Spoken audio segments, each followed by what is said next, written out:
வாசிப்போம். யாத்திராகமம் 5வது அதிகாரம், எக்ஸோடஸ் சாப்டர் 5 verses 22 and 23. யாத்திராகமம் 5வது அதிகாரம் 22, 23 ஆகிய வசனங்கள் வாசிப்போம். அப்பொழுது மோசே கர்த்தரிடத்தில் திரும்பி போய், ஆண்டவரே, இந்த ஜனங்களுக்கு தீங்கு வர பண்ணினது என்ன? ஏன் என்னை அனுப்பினீர்? நான் உமது நாமத்தை கொண்டு பேசும்படி பார்வோனிடத்தில் பிரவேசித்தது முதல் அவன் இந்த ஜனங்களை உபத்திரவப்படுத்துகிறான். நீர் உம்முடைய ஜனங்களை விடுதலை ஆக்கவில்லையே என்றான். ஜெபிப்போம். அன்பின் ஆண்டவரே, கர்த்தர் இந்த வசனங்களை கொண்டு எங்களோடு பேசும், எங்களை பலப்படுத்தும். எங்கள் வாழ்க்கையில் நீ வைத்திருக்கிற உன்னதமான நோக்கமும் திட்டமும் உண்டு, அதை எங்களுக்கு தெரியப்படுத்துவீராக. இந்த இடம் முழுவதும் உடைய ரத்தத்தை நாங்கள் தெளிக்கிறோம். எல்லா எதிர் வல்லமைகளும் கவன சிதறல்களும் கனநித்திரை நாவியும் நசரனா இயேசு கிறிஸ்துவின் நாமத்தினாலே கட்டி அப்புறப்படுத்துகிறோம். புல் உலரும் பூ உதிரும், உடைய வசனமோ என்றென்றைக்கும் நிலைத்திருக்குமே. எங்கள் கால்களுக்கு தீபமாய் பாதைக்கு வெளிச்சமாய் இருக்கிற இந்த வசனம் எங்கள் பாதையெல்லாம் பிரகாசிக்கத்தக்கதாய் பரிசுத்த ஆவியானவரின் ஆளுகை செய்வீராக. உமக்கு நன்றி. அடியானுக்கு வேண்டிய கிருபைகளை தாரும். உடைய பிள்ளைகள் கொடுத்த காணிக்கையில் கர்த்தர் ஆசீர்வதியும். அவர்கள் அறிக்கையிட்டதன்படியே நன்மை கிருபையும் தொடரச் செய்வீராக. உமக்கு நன்றி, நன்றி, நன்றி, நன்றி. துதி கன மகிமையெல்லாம் ஒருவருக்கு எடுக்கிறோம். மீட்பர் இயேசுவின் நாமத்தில் எங்களை தாழ்த்தி ஜெபிக்கிறோம் நல்ல பிதாவே, ஆமென். உட்காரும். கர்த்தருடைய பரிசுத்த நாமத்திற்கு மகிமை உண்டாவதாக. கர்த்தர் நல்லவர், அவர் கிருபை என்றும் உள்ளது. கடந்த வாரம் முழுவதும் எனக்கு கொஞ்சம் நிறைய யோசனைகள், கேள்விகள்னு சொல்ல மாட்டேன், நிறைய காரியங்கள் உட்காந்து அப்படி யோசிச்சுக்கிட்டே இருந்தேன். இந்த சம்பவத்தை வாசித்து கொண்டிருந்த பொழுது, இந்த மோசே என்கிற மனிதன், வேதம் சொல்லுகிறது, கர்த்தர் இந்த மோசையை கொண்டு செய்த பலத்த கிரியைகளை பார்ப்பமே ஆனால் அவனை போல ஒரு தீர்க்கதரிசி அவனுக்கு முன்பும் அவனுக்கு பின்பும் எழும்பினது இல்லை என்பது விளங்கும். அப்படிதான் அவனுக்கு ஆண்டவர் கொடுத்திருக்கிற சர்டிபிகேட். கவனிங்க, மோசே என்பவன் எப்படிப்பட்டவன்? கர்த்தர் அவனை கொண்டு பராக்கிரமான காரியங்களை செய்தார். அவனுடைய மரணத்திற்கு பிறகு அவனை குறித்து எழுதப்பட்ட வார்த்தைகள், அவனுக்கு முன்பும் அவனுக்கு பின்பும் கர்த்தர் இப்படிப்பட்டதான ஒரு காரியத்தை வேற யாரையாகிலும் கொண்டு செய்திருப்பாரேன்னு பார்த்தோம்னா கண்டிப்பா செய்யல. அதுதான் விளங்கும். இப்படிப்பட்ட ஒரு மனிதன், வேதம் சொல்லுகிறது, இந்த மோசே என்பவன் தேவனுடைய வீட்டில் எங்கும் உண்மையுள்ளவனாய் இருந்தான். ஆண்டவர் இயேசு கிறிஸ்துவை ஒரு காரியத்தோடு ஒப்பிட்டு காட்டுவதற்கு ஒரு மனிதனை செலக்ட் பண்ணும் பொழுது ஆவியானவர் அவனை தான் செலக்ட் பண்றார். இந்த மோசே என்பவன் தேவனுடைய வீட்டில் எங்கும் உண்மையுள்ளவன். நிருபத்தை எழுதினவர் மாத்திரமல்ல, ஆண்டவரே மோசே குறித்து சொல்லும் பொழுது சொல்றார், என்னாகும் 12வது அதிகாரத்துல, இவன் என்னுடைய வீட்டில் எங்கும் உண்மையுள்ளவன், நான் அவனிடத்தில் முகமுகமாய் பேசுவேன். இப்படிலாம் பின்னாட்கள்ல வாழ்ந்தவன் தன்னுடைய ஆரம்ப நாட்களிலே சூழ்நிலையிலெல்லாம் எதிராக இருக்கும் பொழுது கொஞ்சம் ஏமாற்றம் அடைந்தவனாக, ஆண்டவர் மேலே ஒரு டிசப்பாயின்மெண்ட் வருது பாருங்க. தேவ பிள்ளைகள்னு சொல்றவங்களுக்கு கூட ஆண்டவர் மேல ஏமாற்றம். ஆண்டவர் சொன்ன வார்த்தையில ஒரு ஏமாற்றம். அவன் என்ன திரும்ப வாசிக்கிறான், 22, 23 நீங்க வாசிங்கன்னா ஒரு மாதிரி ரொம்ப ஃப்ரஸ்ட்ரேட்டடா சலிப்புள்ளவனாக பேசுறான். 22வது வசனத்தை வாசிங்க. அப்பொழுது மோசே, ஏன்னா மொத்தமா வாசிங்கன்னா உங்களுக்கு அது புரியாது. அப்பொழுது மோசே கர்த்தரிடத்தில் திரும்பி போய், ஆண்டவரே, இந்த ஜனங்களுக்கு நீர் தீங்கு வர பண்ணினது என்ன? இடையில ஒரு நீர் போட்டீங்கன்னா அந்த வார்த்தை அழகா புரியும் பாருங்க. இந்த ஜனங்களுக்கு நீர் தீங்கு வர பண்ணினது என்ன? எதற்கு என்னை அனுப்பினீர்? நான் உமது நாமத்தை கொண்டு பேசும்படி பார்வோனிடத்திலே பிரவேசித்தது முதல் நீர் உம்முடைய ஜனங்களை விடுதலை ஆக்கவில்லையே என்றான். ஆண்டவரே, நீங்க தானே என்ன அனுப்புனீங்க, நீங்க தானே என்ன அனுப்புனீங்க. இந்த ஜனங்களை விடுதலையாக்கணும்னு நான் தான் முன்னால் நின்று கூட்டிட்டு போனேன். நான் பார்வோன்கிட்ட போய் பேசணும்னு போறேன். எல்லாருக்கும் ரெப்ரசன்டேட்டிவா நிக்கிறேன், உமக்கும் ரெப்ரசன்டேட்டிவா இருக்கிறேன், அவர்களுக்கும் நான் ஒரு பிரதிநிதியா இருக்கிறேன். நான் போய் அவங்கள்ட்ட பேசுறேன். ஆனா நீர் தீங்கு வர பண்ணிட்டீர் ஆண்டவரே. நான் சும்மா எங்கேயோ ஆடு மேய்ச்சிட்டு இருந்தேன் மாமனார் வீட்டில், வாழ்க்கை முடிஞ்சுன்னு இருந்தேன். அங்கே எனக்கு வந்து அக்கினி செடியில் தரிசனமானீர். அங்கே வந்து நான் முடியாது பேச முடியாதுன்னு சொன்னவனுக்கு கூட ஆரோன் அனுப்புறேன்னு சொல்லிட்டு அனுப்பி அங்கிருந்து என்னை கொண்டு வந்து நான் போய் இப்போ பேசினேன்னா நீர் பாட்டுக்கு அமைதியில் வேடிக்கை பார்த்துக்கிட்டே இருக்கிறீர் ஆண்டவரே. தீங்கு வர பண்ணிட்டீர், நன்மை தான் நீர் செய்யாம விட்டீர். உதவிதான் இல்லைன்னா ஒவ்வொருத்தருமாவது இல்லாமல் இருந்திருக்கலாமே. இப்போ இந்த ஜனங்களுக்கெல்லாம் ஏன் ஆண்டவரே நீர் தீமையை வரப்பண்ணினீர்? நீர் உம்முடைய ஜனங்களை, அடுத்த வசனத்துக்காக நீங்கள் 23 பின்பக்கம், உம்முடைய நாமத்தை கொண்டு நான் பேசும்படி என்னைக்கு காரியத்தை தொடங்கினேனோ அதில் இருந்து இந்த பார்வோன் அதிகமாக இவர்களை உபத்திரவப்படுத்துகிறான். மாத்திரமல்ல, நீர் உம்முடைய ஜனங்களை விடுதலை ஆக்கவில்லையே. கவனிக்கணும் கர்த்தர் பிள்ளைங்க, நிறைய நேரத்தில் ஆண்டவர் மேலே இப்படி குற்றப்படுத்துகிற எண்ணங்கள் நமக்கு வருது. வாழ்க்கையில் வலிகள் வேதனைகள் நமக்கு புரிகிறது இல்லை. ஏன் ஆண்டவர் அந்த பாதை எனக்கு அனுமதிச்சார் புரிகிறது இல்லை. நான் ஆண்டவரை நம்பிட்டு தாங்க இருந்தேன், ஆண்டவர் என்ன கைவிட்டுட்டாரு. அல்லது ஆண்டவரை நம்பியிருந்தேன், அவர் எனக்கு ஒன்றுமே செய்யலை, நான் காத்துக்கிட்டே இருக்கிறேன். சிலருக்கு வலிகள் வேதனைகள் ஆண்டவர் மேலே அல்லது அவருடைய வல்லமை கொஞ்சம் சந்தேகப்பட வைக்குது. மோசே அப்படி தான் நடந்துச்சு ஆரம்ப நாட்களில். பின்னாட்கள் அப்படி சொல்லலை. இன்னைக்கு நிறைய பேர் அதே மாதிரி யோசனையோட உள்ளே வந்திருக்கலாம். நான் ஜெபம் பண்ணிக்கிட்டே இருக்கிறேன், ஆண்டவரே உங்கள் வார்த்தையின்படி நடக்கிறேனே. ஆசை புலம்புனாம் பாருங்க, நான் ரட்சிக்கப்பட்டது வேஸ்ட்டு, நாளையத்திற்கு வர்றது வேஸ்ட்டு, நான் ஆண்டவருக்கு இந்த காரியங்கள்லாம் செய்கிறது வேஸ்ட்டு. அன்னைக்கு மோசே சொன்னா, உங்கள் வார்த்தைப்படி தான் நான் நடந்தேன், நீங்கள் விடுதலை ஆக்கலை, எதுக்கு அனுப்பினீர்? நீ இவ்வளோ பெரிய தீங்கை வர பண்ணிட்டீர் ஆண்டவரே. ஆனால் சில விசுவாசிகள் உண்டு, தங்களுடைய வாழ்க்கையில் என்னதான் போராட்டங்கள் வேதனைகள் வந்தாலும் கூட அவர்கள் அந்த பிரச்சனைகளும் வேதனைகளும் ஆண்டவரோடு அப்படி நெருங்கி சேர செய்கிறது. அப்படிப்பட்ட விசுவாசிகளுக்காக கர்த்தருக்கு ஸ்தோத்திரம். ஒரு அல்லையா சொல்லுவோமா?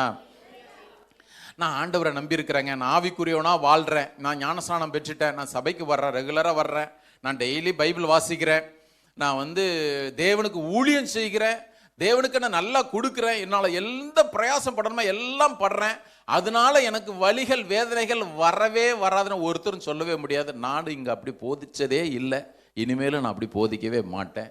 ஏன்னா நான் அப்படி போதிப்பேன் என்று சொன்னால் அது வேதத்திற்கு புறம்பானது. வேதத்தை வாசிக்கிற எல்லாருக்குமே அது நல்லா புரியும். கர்த்தர் உங்களை அப்படியே தான் பென்ஸ் காரில் போக வைப்பார், ஆடி கார்லேயே அப்படி பறந்துட்டே இருப்பீங்க, உங்களுக்குன்னு தனியாக ப்ரைவேட் ஜெட்டு ஒன்று கொடுப்பாங்க, கேட்குறவங்களுக்கு நல்லா இருக்கும். கொடுக்க மாட்டார் நான் சொல்லலை. என்னுடைய நோக்கம் எல்லாம் அது அல்ல, தேவனுடைய நோக்கம் அது அல்ல. தேவனுடைய பிரதான நோக்கம் உங்களையும் என்னையும் கிறிஸ்துவனுடைய சாயலுக்கு ஒப்பாயிருப்பதற்காக அழைத்தார். அந்த சாயலை நோக்கி நம்ம மறுரூபமாய் போயிட்டே இருக்கணும். பாருங்க, ஒரு இடையில சொல்லுவோமா, நான் ஆண்டவரை நம்பி இருக்கிறபடினா எனக்கு வேதனை வராதுன்னு யாருன்னா சொன்னீங்கன்னா, வேதத்தில் முதலாக எழுதப்பட்ட புஸ்தகமே யோபின் புஸ்தகம் தான். முதலாக எழுதப்பட்ட புஸ்தகமே யோபின் புஸ்தகம். யோபின் புஸ்தகத்தில் யோபினுடைய சரித்திரம் எப்படின்றத நீங்கள் கொஞ்சம் அப்படியே வாசித்து பார்த்துருக்கேன். இந்த 42 அதிகாரத்தையும் கொஞ்சம் வாசிச்சிட்டிங்கன்னா, ஓஹோ தேவன் இப்படி தானா. என் வாழ்க்கையில் வரக்கூடிய எந்த பிரச்சனையில வச்சு நான் தேவனை எடை போடவே மாட்டேன். பாருங்க, யோபினுடைய வாழ்க்கையில் வந்த எல்லா பிரச்சனையை வச்சு அவனுடைய ஃப்ரெண்ட்ஸுங்க சொல்றாங்க, யோபு நீர் இப்படி இருந்துரு, அதனால தான் அப்படி, நீர் இப்படி இருந்திருந்தா தேவன் அப்படி பண்ணியிருந்திருப்பாரு, அல்லது தேவன் நமக்கு இப்படி பண்ணணும்னா நீர் இப்படி இருந்திருந்திருக்கணும், அப்படிலாம் பேசிக்கிட்டே இருந்தாங்க. யோபுன்னு சொன்னா கரெக்டு தான், அவர் அப்படி பண்றாரு, இவர் இப்படி பண்றாரு. கடைசியில் 42வது அதிகாரம் 2வது வசனத்தில் அவன் சொன்னான், ஆண்டவரே எனக்கு ஒன்று மட்டும் இப்போ தெரியுது, நீர் சகலத்தையும் செய்ய வல்லவர், நீர் செய்ய நினைச்சே தடைப்படாது. தொடர்ந்து வரும்பொழுது சொல்கிறான், ஆண்டவரே நான் ரொம்ப அழப்பிட்டேன் ஐயா, கேட்டிங்கன்னா ஏதோ உளறிட்டேன், என்ன மன்னிச்சிருங்க. ஆனால் ஒன்று, நான் காதால் உமை குறித்து கேள்விப்பட்டேன், இப்போ என்னுடைய கண்கள் உம்முடைய மகிமையை பார்க்குது ஐயா, உம்முடைய மகிமை பார்க்குது. நல்ல கவனிங்க தேவ பிள்ளைகள், உங்கள் வாழ்க்கையிலையும் எங்கள் வாழ்க்கையிலையும் நாம் சந்திக்கிற சூழ்நிலைகளை வைத்து ஒரு நாளும் தேவன் இப்படிப்பட்டவர் என்று சொல்லி எடை போடவே போடாதீங்க. இந்த ஆலயத்திலே திரும்பவும் நான் ஆணித்தரமாக ஒவ்வொரு விசுவாசிகளுடைய இருதயத்திலும் பதிக்க விரும்புவது, தேவன் சர்வ வல்லவர், தேவன் ஒரு நாளும் நமக்கு தீமை செய்கிறவர் அல்ல, தேவன் ஒருபொழுதும் என்னுடைய வாழ்க்கையின் சூழ்நிலையில வைத்து என்னை கடந்து போகிறவர் அல்ல, நம் ஒவ்வொரு மேலும் அவர் நோக்கமாக இருக்கிறவர், அழைத்தவர் உண்மையுள்ளவர், அவர் கரம் பிடித்திருக்கிறார், கடைசி வரையிலும் கைவிடாதபடிக்கு நம்மை காக்கிறவர். ஒருவேளை இன்னைக்கு நீங்களும் நானும் சந்திக்கிற சூழ்நிலைகள் உங்களுக்கு எனக்கும் பிரியம் இல்லாமல் இருக்கலாம், அல்லது ஆண்டவரே நான் இதுக்கு தானே ஜெபம் பண்ணினேன், ஏன் ஆண்டவரே எனக்கு இதை அனுமதித்தீர், நான் இதைத்தானே ஆண்டவரை எதிர்பார்த்துட்டு இருக்கிறேன், ஆனால் என்ன ஃபாலோ பண்றது வேற ஒன்று ஃபாலோ பண்ணுத. நிறைய நேரத்தில் நம்ம புலம்புவோம். தேவன் ஒரே ஒரு காரியத்தை தான் உங்களுக்கு எனக்கும் வலியுறுத்த விரும்புகிறார். இந்த பார், உன நான் கரம் பிடிச்சிட்டேன்னா பேசாமல் உன் வாழ்க்கை என் கையில் கொடுத்துட்டு வந்துக்கிட்டே இருக்கணும். எதற்கு அனுமதிச்சு? உன்னுடைய நன்மைக்கு தான். அதனால தான் வேதம் சொல்லும் பொழுது அப்போஸ்தலனாகிய பவுல் தெளிவாக எழுதுறார் ரோமர் 8:28, அன்றியும் அவருடைய தீர்மானத்தின்படி அழைக்கப்பட்டவர்களாய் தேவனிடத்திலே அன்பு கூறுகிறவர்களுக்கு சகலமும், திரும்பவும் சொல்றேன் சகலமும், மறுபடியும் சொல்றேன் சகலமும் நன்மைக்கு ஏதுவாகவே நடக்கிறது என்பதை அறிந்திருக்கிறோம். எல்லாரும் கரங்கள் ஒருத்தர் சொல்லுவோமா? ஹல்லேலூயா, ஹல்லேலூயா. வாழ்க்கையில் அங்கலாய்க்கிற நிலைமை வந்தாலும் கூட என்னுடைய வாழ்க்கை ஆளுகிற ஒரு நல்ல கர்த்தர் இருக்கிறார். அவர் சிங்காசனத்தில் இருக்கிறவர், அவர் சகலத்தையும் செய்ய வல்லவர். என்னுடைய வாழ்க்கையில் அவர் நினைச்சது ஒரு நாளும் தடப்படாது. ஆமென். இந்த யாத்திராகமம் புஸ்தகத்தை நான் நேற்று கொஞ்சம் உட்கார்ந்து வாசிச்சுட்டு இருந்த பொழுது நிறைய காரியங்கள் கொஞ்சம் வித்தியாசமாக, இதுவரைக்கும் நான் வாசித்தது போல அல்ல, வேறு விதமாக கொஞ்சம் அப்படி ஆவியானவர் காரியங்கள்லாம் காண்பித்து கொடுத்துட்டே இருந்தார். அவங்க கொஞ்சம் நல்லா வீட்டில் போய் வாசிங்க. இந்த 4வது அதிகாரம், 5வது அதிகாரம், 6, 7 இந்த 4 அதிகாரத்தை கொஞ்சம் அப்படி வாசிச்சிருங்களேன். ஏன்னா 1லேருந்து 7 வரைக்கும் கூட வாசிங்க. நீங்கள் ஒருவேளை கேட்கலாம், பிரதர் அந்த பழைய ஏற்பாட்டு சம்பவம் எனக்கு என்னதுக்கு பிரதர் இன்னைக்கு பேசுறீங்க? நமக்காகத்தான். வாசிடலாமா அந்த ஒரு வசனத்தை? எபிரேயர் 3வது அதிகாரம் வாங்க. ஹீப்ரூஸ் சாப்டர் 3 இன்னைக்கு வாசிச்ச 95வது சங்கீதமும் அதே தான். எபிரேயர் 3வது அதிகாரம் நிருபத்தை எழுதுறாரு 12வது வசனம். அவரை எச்சரிப்பா சொல்றாரு, சகோதரரே, ஜீவனுள்ள தேவனை விட்டு விலகுவதற்கு ஏதுவான அவிசுவாசமுள்ள பொல்லாத இருதயம் உங்களில் ஒருவனுக்குள்ளும் இராதபடிக்கு நீங்கள் எச்சரிக்கையாக இருங்கள் அப்படின்னு சொல்லிட்டு 14வது வசனம், நாம் ஆரம்பத்திலே கொண்ட நம்பிக்கையை முடிவு பரியந்தம் உறுதியாய் பற்றி கொண்டிருப்போமானால் தான் கிறிஸ்துவனிடத்திலே பங்குலோர்களாக இருப்போம். அப்படி இந்த பழைய ஏற்பாட்டில் உள்ள அப்படியே மீட்கப்பட்டு வந்தவங்க அவிசுவாசத்தில் இப்படிலாம் தவறி போனாங்கன்னு சொல்லிட்டு அப்படிலாம் போட்டுட்டு 19வது வசனத்தில் எழுதுறாரு பாருங்க, ஆதலால் அவிசுவாசத்தினாலே அவர்கள் அதில் பிரவேசிக்க கூடாமற் போனார்கள் என்று பார்க்கிறோம். யாருக்கு தெரியுமா எழுதுறார்? புதிய ஏற்பாட்டு விசுவாசிகளுக்கு எழுதுறார், உங்களுக்கு எழுதுறார், எனக்கு எழுதுறார். அவர்கள் அவிசுவாசத்தினாலே தேவன் அவர்களுக்கென்று வைத்ததற்குள்ளாக பிரவேசிக்க முடியவில்லை என்று பார்க்கிறோம் சொல்லிட்டு அப்படி 4வது அதிகாரம் 1வது வசனத்துக்கு வாங்க. ஆனபடியினாலே, இருங்க, ஆனபடியினாலேன்னா என்ன அர்த்தம்? கொஞ்சம் கேர்ஃபுல்லாக இருந்துங்க. பார்க்குறியா? சில பேர் பழைய ஏற்பாடு பிரதர், புதிய ஏற்பாட்டுக்கு நிழலாட்டம் பிரதர்.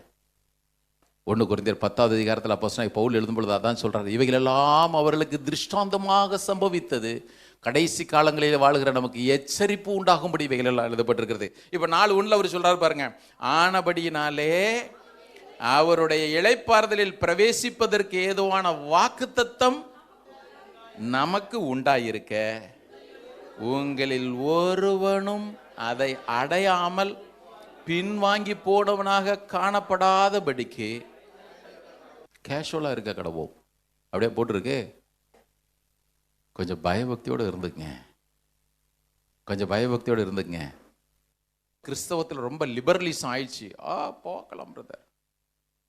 கர்த்தர் பிள்ளைங்க கவனிங்க, இந்த யாத்திராகமம் 4, 5, 6, 7 அதிகாரங்கள் வாசிச்சோமே, இதுல மோசைக்கும் இஸ்ரவேலருக்கும், மோசைக்கும் பார்வோனுக்கும், மோசைக்கும் தேவனுக்கும் நடந்த சம்பாஷணை தான் அப்படி மாற்றி பார்க்குறோம். சரி, இந்த மோசை கூட இப்படிப்பட்ட மனுஷன் இப்போ நேரம் ஆண்டவர்கிட்ட வந்து குற்றம் சாட்டுற மாதிரி சொன்னானே, ஆண்டவரே எதுக்கு தீமை வர பண்ணீரு, எதுக்கு சும்மா இருந்தவனு கூட்ட அனுப்பினீரு, நீர் எதுக்கு மட்டும் ஜனங்களை விடுதலை ஆக்கலை, நீங்கள் அவங்களுக்கு நன்மை தான் செய்யலை, எதுக்கு தீமை செஞ்சீங்கலாம், இப்படிலாம் ஆண்டவரை குற்றப்படுத்துகிற மாதிரி பேசினான்ல. இவன் ரொம்ப நல்ல மனுஷன். யோசிச்சு பாருங்க, 3வது அதிகாரத்தில் நம்ம நிறைய முறை பிரசங்கம் கேட்டிருக்கிறோம். அங்கே ஆடு மேய்ச்சிட்டு இருக்கிறான். ஆண்டவர் எரிகிற முட்செடியில் அவனுக்கு தரிசனமானார்.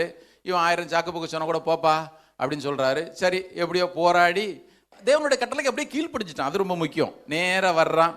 4வது அதிகாரம் பாருங்க, அப்படியே வாங்க. யாத்திராகமம் 4வது அதிகாரம் 18வது வசனம். மோசே தன் மாமனாகிய எத்ரோவினிடத்திற்கு வந்து, நான் எகிப்தில் இருக்கிற என் சகோதரிடத்திற்கு திரும்பி போய் அவர்கள் இன்னும் உயிரோடு இருக்கிறார்களா என்று பார்க்கும்படி புறப்பட்டு போக உத்தரவு தர வேண்டும் என்றான். அப்பொழுது எத்ரோ மோசையை நோக்கி, சுகமாய் போய் வரும் மருமகனே அனுப்பிட்டார். யாக்கோபு மாதிரி நைட்டாக மூட்டை கட்டிட்டுலாம் ஓடலை.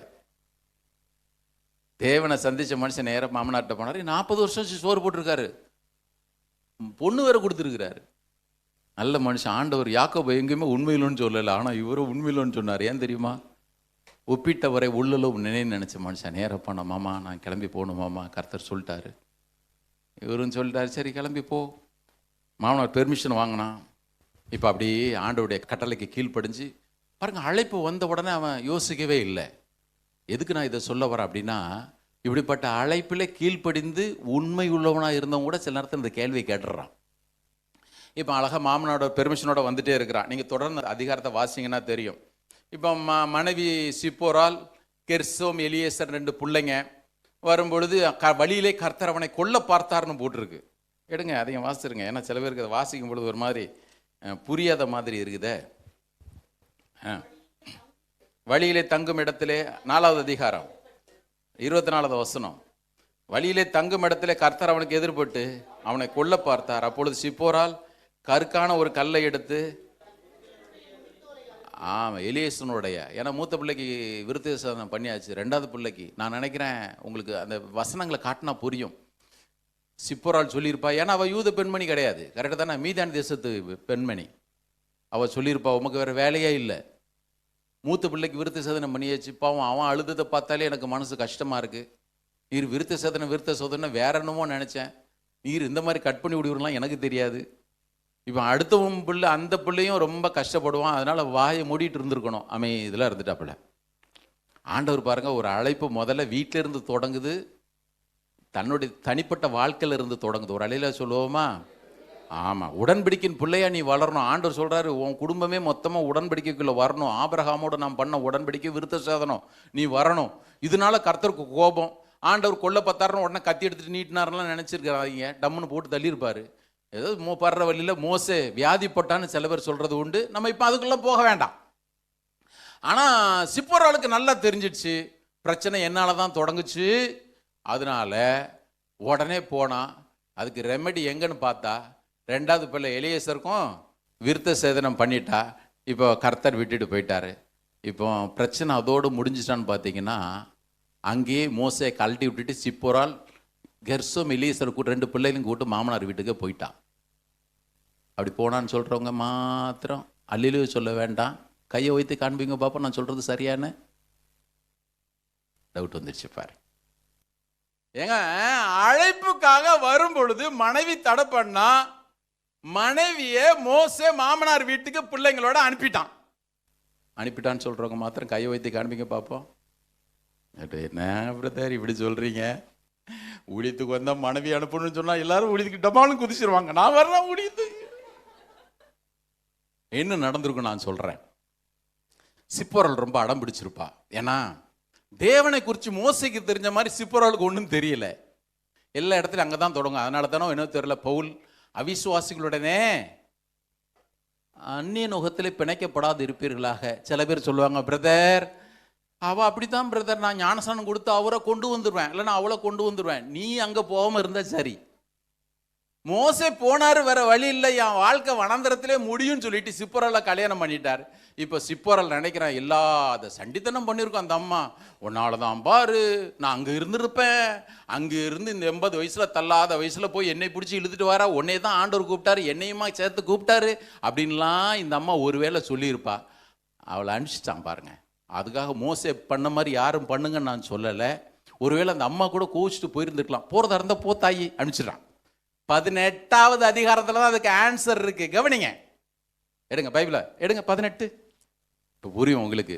ஆமா பிரதர் இதுவும் நடந்துச்சா? 18 வாசிங்க, 1ல இருந்தே. தேவன் மோசேக்கும் தமது ஜனமாகிய இஸ்ரவேலுக்கும் செய்த யாவையும், கர்த்தர் இஸ்ரவேலை எகிப்திலிருந்து புறப்பட பண்ணினதையும், மீதியானியில் ஆசாரியனாயிருந்த மோசையின் மாமனாகிய எத்ரோ கேள்விப்பட்ட போது, மோசையின் மாமனாகிய எத்ரோ மோசையினாலே திருப்பி அனுப்பிவிடப்பட்டிருந்த அவன் மனைவியாகிய சிப்போராளையும் அவன் 2 குமாரரையும் கூட்டிக் கொண்டு, இப்போ புரியுதா? மோசை அனுப்பிட்டானா அனுப்பலையா? மோசை அனுப்பினான்னு தான் இங்கே போட்டிருக்கு. நான் நினைக்கிறேன் 2 பேருக்குள்ள ஒரு மியூச்சுவலாக ஒரு அண்டர்ஸ்டாண்டிங் வந்திருக்கோம். ஏம்மா அவர் அழைச்சிட்டாரு, நான் போய் தான் ஆகணும். நான் வர முடியாது. அப்போ நீ போம்மா, நான் போகிறேன். அவன் செஞ்சது சரியா தவறா நீ என்கிட்ட கேட்காதீங்க, அதை தேவன் அனுமதிச்சாருன்னா என்கிட்ட கேட்காதீங்க, நான் நடந்ததை சொல்லிட்டேன். கர்த்தர் பிள்ளைங்க கவனிங்க, குறிப்பாக சகோதரிகள். என் வீட்டில் ஒன்று அப்படிலாம் உடனே சொன்ன உடனே செல்வம் நினைப்பாங்க, ஓ அப்போ வீட்டில் ஏதோ போராட்டத்தோடு தான் பாஸ்டர் இருக்கிறார் நினைப்பீங்கல்ல. கண்டிப்பாக சொல்கிறேன், என் வீட்டில் ஊழியத்திற்கு ஒரு நாளும் தடை சொன்னது இல்லை. கல்யாணம் ஆன 4வது நாளே வந்துட்டு சொல்லிட்டேன், இங்கே பாரு நான் ஊழியத்தில் இருக்கிறேன். ஆமாம், நைட்டு 12 மணிக்கும் வருவேன், 1 மணிக்கு வருவேன்னு சொல்லிட்டு வீட்டில் வராமலும் போனது உண்டு. ஒரு நாளும் கேட்டதில்லை. பொதுவாக சகோதரிகள் கவனிங்க, வீட்டில் ஊழியம் செய்கிறாங்கன்னா தயவு செய்து அவங்கள என்கரேஜ் பண்ணுங்க. தயவு செய்து சகோதரிகள் கவனிக்கணும், உங்கள் வீட்டுக்காரர் ஊழியத்திற்கு போகலைன்னா ஊழியத்திற்கு போயான்னு சொல்லி கொஞ்சம் அனுப்புங்க. எனக்கு ஒரு சகோதரி தெரியும், அவங்க வீட்டுக்காரரு அன்னைக்கு 10 டிராக்டாவது கொடுக்கலன்னா அந்த அம்மா சோறே போட மாட்டாங்க. உண்மையாக சொல்கிறேன்.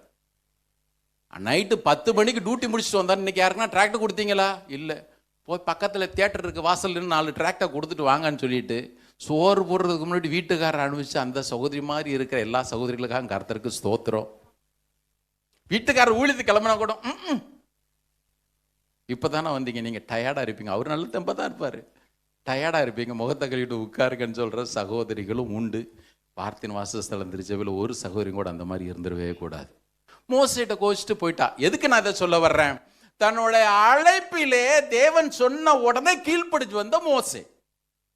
மாத்திரமல்ல, தன்னுடைய குடும்பமே ஒரு மாதிரி இடர்லாம் இருக்குன்னு சொன்ன உடனே தேவனுடைய அழைப்பிற்காக தன்னுடைய குடும்பத்தையும் கூட, அப்படின்னு சொல்றேன், அதுக்காக யாரும் பிரிங்கன்னு சொல்லி கர்த்தர் சொல்லவே இல்லை, நான் நடந்ததை சொல்லிடுறேன், அதற்காக அப்படியே விட்டுட்டு வந்தவன் இப்ப தனி ஒரு மனுஷனா போயிட்டே இருக்கிறான். ஹட்சன் டெய்லர்ன்ற தேவ மனுஷனை குறித்து நான் வாசிச்சுட்டு இருந்தேன். சீனாவுக்கு அவர் மிஷினரியா போன பொழுது கூட இருந்தவங்க எல்லாம் கிண்டல் பண்ணாங்க. ஆமாம் வந்துட்டார். ஏன்னா அவர் ஊழியம் பண்ணி பார்த்தா ஒரு ஆள் கூட கிடைக்கவே இல்லை. இப்போ இப்படி சூழ்நிலையில் அப்படி ஒரு மாதிரி அசந்து சோர்ந்து போய் இருக்கும் பொழுது அவர் ஒரு பொண்ணை கல்யாணம் பண்ணுறதுக்கு இருந்தார். இங்கிலாந்துலேருந்து அந்த பொண்ணும் கடிதம் எழுதிட்டா, ஐயா நீர் என் கூட சேர்ந்து வாலிவீர்னு பார்த்தேன், கல்யாணத்துக்கு பிறகு நீர் மறுபடியும் என்னை சீனா கூட்டு போகிறேன்லாம் சொல்கிறீரு, அதனால் உமக்கு எனவும் சரிப்பட்டு வராது, நீர் வேற ஆளை பார்த்துக்கும் நான் வேற ஆளை பார்த்துன்னு கடிதம் எழுதிட்டா. இருக்கு வெந்த பொண்ணில் இன்னும் வெயில் பாய்ச்சின மாதிரி ஆயிடுச்சு. இப்போ மிஷனரி சொசைட்டி மறுபடியும் கடிதம் எழுதுச்சு, உம்மெல்லாம் வச்சு நம்ம சம்பளம் கொடுக்க முடியாது, கொஞ்ச நாளைக்கு அங்கே இருக்கிறதா இருந்தால் இரும், இல்லைன்னா வரதா இருந்தால் வாரம். ஹட்சன் டெய்லர் தன்னுடைய, சில பேர் பார்க்குறாங்க ஹட்சன் டெய்லர் யார், இவங்க வீட்டு பக்கத்து வீடான்னு. ஹட்சன் டெய்லர் மிஷினரி, சீனாவில் அவ்வளோ ஊழியங்களை செய்து ஆத்துமாக்களை ஆதாயப்படுத்தினவர். அம்மாவுக்கு கடிதம் எழுதினார், அம்மா வாழ்க்கையில் விரக்தி ஆயிட்டேன், தேவன் என் வாழ்க்கையில் என்ன செய்கிறாருன்னே தெரியல பிரதர். இதே கேள்வியோட தானே உள்ள நிறைய பேர் வந்தோம், தேவன் என்ன செய்கிறார், தேவன் என்ன செய்கிறார், தேவன் என்ன செய்கிறார். ஹட்சன் டெய்லர் அதே மாதிரி தான் தாய்க்கு கடிதம் எழுதினார், தேவன் என்ன செய்கிறாருன்னு தெரியல, தேவன் என்ன செய்கிறாருன்னு ஹட்சன் டெய்லருக்கு தெரியல. ஹட்சன் டெய்லருக்கு என்ன செய்யறது தேவனுக்கு நன்றாய் தெரிந்தது. ஒரு அலையில சொல்லுவோமா, அவருடைய வாழ்க்கையில் அவரோட 20 வயது அதிகமாக இருந்த ஒரு மிஷினரி அவரை கூட சேர்த்தாரு. அந்த மிஷினரி பேர் வில்லியம் பர்ன்ஸ். 7 மாதம் 2 பேரும் சீனா முழுவதும் சுற்றி போனாங்க, ஜெபம் பண்ணாங்க, ஆண்டவரை தேடினாங்க, கர்த்தர் வெளிப்பாடுகளை பெற்றுக்கொண்டாங்க. ஹட்சன் டெய்லருக்கு அங்கே திரளான ஆத்துமாக்களை கர்த்தர் கொடுத்தாரு. என்ன நோக்கத்தோடு தேவன் அங்கே அனுப்பினாரோ, ஆரம்ப நாட்களில் எனக்கு பதில் தெரியல ஆண்டவரே, நீர் எனக்காக வேலை செய்கிறார் தெரியல, எதுக்கு என்ன அனுப்பினீர் ஆண்டவரே, எனக்கு செய்வன் சொன்ன நன்மை நீர் செய்யலையே ஆண்டவரே. 1000 கேள்விகளோடு உள்ளத்தில் எழுந்த பொழுதும் என்ன நோக்கத்திற்காக அந்த மனிதனை அழைத்தாரோ அந்த நோக்கத்தை அந்த தேசத்தில் கொண்டு போய் நிறைவேற்றினார். நான் விசுவாசிக்கிற இயேசுவின் நாமத்தினால இன்றைக்கு ஒவ்வொருடைய வாழ்க்கையிலும் இருக்கிற கேள்விகளுக்கு ஆண்டவர் சொல்வார், நான் என்ன செய்கிறேன் என்பது உனக்கு தெரிய வேண்டிய அவசியம் இல்லை, ஆனால் ஒன்று மாத்திரம் தெரியும், உன்னை எதற்காக நான் அழைத்தேனோ, உன்னை எதற்காக நான் வேறு பிரித்தேனோ, கண்டிப்பா உன்னோட வாழ்க்கையில் அதை செஞ்சுதான் தீர்வேன். ஒரு அடையிலே சொல்லுவோமா, மோசே கூட அப்படிதான் எல்லாத்திலையும் கீழ்ப்படிஞ்சு வந்துகிட்டே இருந்தான், கீழ்ப்படிஞ்சு வந்துட்டே இருந்தான். கரெக்டா இப்ப வந்து பாருங்க, ஆரோன் வந்து சந்திக்கிறான். இந்த எகிப்திலிருந்து மோசே ஓடுனவன் இப்போ எகிப்தை நோக்கி போறான். அதுக்கு முன்னக்கூட்டியே ஆரோன் கிட்ட பேசி ஆரோனை அழகாக அந்த மோசை சந்திக்க வைக்கிறான். கர்த்தர் உங்கள் வாழ்க்கையில் சிலரை சந்திக்க வைப்பார். கவனிங்க, எனக்கு தெரியல, ஒரு இந்த வாரத்தில் இருக்கலாம், இந்த மாதத்தில் இருக்கலாம்.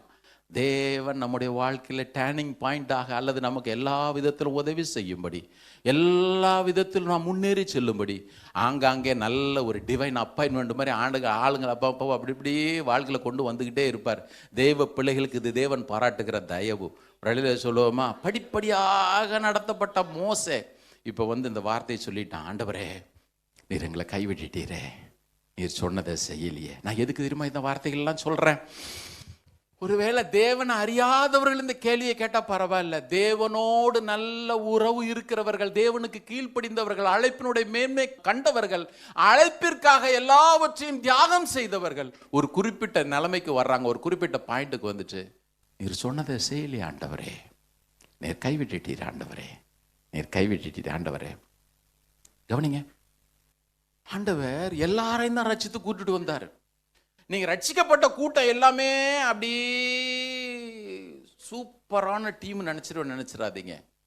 மோசே, ஆரோன், யோசுவா, காலேப், மிரியாம், அப்படி பின்னால வந்த ராகாப் கூட அந்த கூட்டத்தில் சேர்த்துக்கலாம். இவங்க மாதிரி ஒரு கூட்டம், கோராகு, தாத்தான், எலியாப் மாதிரி ஒரு கூட்டம், வேறு வேறு ஜாதிகள் இச்சைக்குள்ளானார்கள் போட்டிருக்க அந்நிய ஜாதிகள், அவர்களை போல ஒரு கூட்டம். கண்டிப்பா இங்க இருக்கிற சிலர்ல ஒன்று மோசே ஆரோனை போல இருப்போம், இல்லைனா கோராகு தாத்தான் போல இருப்போம், இல்லைன்னா மற்ற ஜனங்களை போல இருப்போம். ஆனால் கண்டிப்பாக ஒரு கூட்டத்தில் நீங்களானு இருக்கணும். இன்னைக்கு ஆவியானவர் நம்ம ஒவ்வொருடைய வாழ்க்கை அலசி ஆராய்ந்து பார்க்க உதவி செய்வாராக. ஒரு அள்ளியில் சொல்லுவோமா, யாரை போல இருக்கிறேன்? இன்னைக்கு நான் ஆண்டவர்கிட்ட கேள்விகள் கேட்கிறேன். இப்போ நான் கேள்வி கர்த்தரிடத்தில் கேட்குற குறிப்பை எழுதிக்கிங்க. தேவனுடைய வார்த்தைக்கு அப்படியே கீழ்ப்படுகிறவர்களாக இருங்கள். இந்த மோசே ஆரம்பத்தில் நல்ல கர்த்தர் சொன்ன வார்த்தைக்கு உடனே கீழ்ப்படிஞ்சு வந்தான். எதையும் தேவனுக்கென்று இழக்க தயாராக இருந்தான். 1000 கேள்வி கேட்டா கூட பார்வோனுக்கு முன்னால போய் நிக்கணும்ன்ற ஒரு சூழலாம் வந்து நிக்கிறான். இப்ப வாசிடலாமா? 5வது அதிகாரம் வாங்க. 5வது அதிகாரம் 1, 2 ஆகிய வசனங்கள். பின்பு மோசேயும் ஆரோனும் பார்வோனிடத்தில் போய், இஸ்ரவேலின் தேவனாகிய கர்த்தர் வனாந்தரத்திலே எனக்கு பண்டிகை கொண்டாடும்படி என் ஜனங்களை போக விட வேண்டும் என்று சொல்லுகிறார் என்றார்கள். இதை கேட்ட உடனே ஒரு விசுவாசியா இருந்தா ஓரளவுக்கு பயப்படலாம். பயப்படாத விசுவாசி உண்டு, அது வேற.